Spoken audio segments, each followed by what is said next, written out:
अस्सलाम वालेकुम रहमतुल्लाहि व बरकातुहू।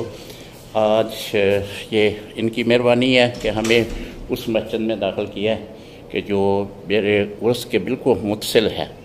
अल्लाह करीम से दुआ है कि अल्लाह ताला इस मुक़द्दस जगह के सदक़े में हमारे सभी गुनाह माफ़ फरमाए।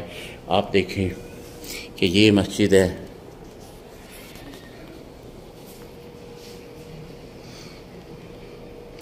ये देखें बिल्कुल पुरानी छत है, बिल्कुल पुरानी छत है।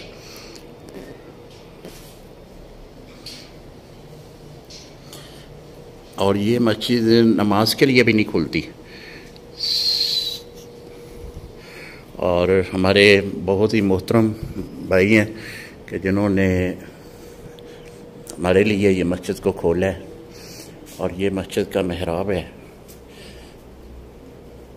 देखिए पुरानी तर्ज पे बना हुआ है। कितनी खूबसूरत मस्जिद है, कितनी खूबसूरत मस्जिद है, खुदा की कसम बहुत प्यारी मस्जिद है।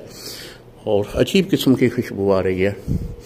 अल्लाह करीम इस मदीने की पाक ज़ियारतों के सदक़े में हमारे गुनाह जो है माफ़ फरमाए।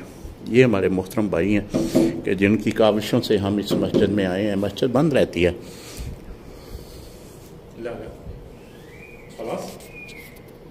अस्सलाम।